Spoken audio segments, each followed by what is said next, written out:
Hey boys, it's Coach Jay. Hope you guys are doing well. Hope you guys are watching and enjoying these videos. Today we have a video trying to explain the offside rule. There's a lot to the rule. First step in understanding it is to just understand what is an offside position, what is an onside position, and what does that mean. So when we say offside position, that means a player is in a part of the field where they're offside.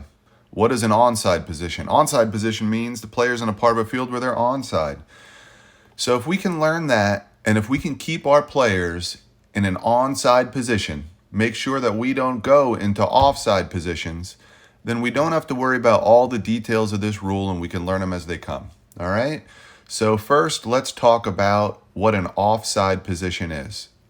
So if our team has the ball, players moving without the ball are only allowed so far down the field. If they go too far down the field, they're in an offside position. How do we know how far down the field we can go? All right.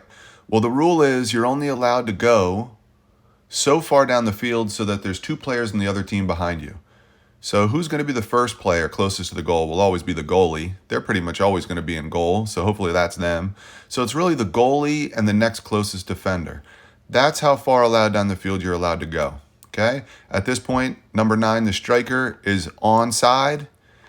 If he goes over here past the second defender so that there's only one player on the other team behind him, just the goalie, now he's in an offside position. Okay, so we don't want him there. We want him to stay onside. That way we don't have to worry about everything else. All right, so let's make another example. So let's say number 5 moves up a little bit. If number 4 goes back, who now is the second closest defender? That's number 4. So the offside line becomes right here. Our players without the ball, when we have the ball as a team, are allowed to move down as far as they can so that there's still two players behind them. In this case, they're onside. On this case, they're offside.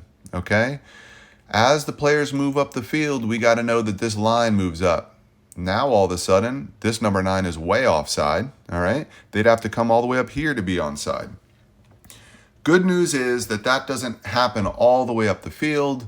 Even if number 4 comes all the way up here, the build-out line is where it all starts. Okay, so there is no such thing as being offside if you're behind the build-out line. Okay, so that's what we're going to focus on as a team. We are going to say that our players without the ball are able to move all the way down to the build-out line without worrying about being offside. If our players go past the build-out line without the ball and they're hoping for a pass, they should think to themselves, just for a split second, check their shoulder, see if there's two players behind them. Okay? If there is two players behind them, they're onside. That's great. If they look around and there isn't another player behind them, then they need to hurry up and get back onside. So hopefully that makes sense. If we can just focus on doing that, that way we know when our striker's moving up the field without the ball, or if we have striker out over the middle, somebody's defending him, and our right wing makes a great play without the ball, they're looking for the ball. They know how far down they can go being onside, and they know not to get offside, because getting the ball when we're offside will lose our team the ball. Hopefully that makes sense.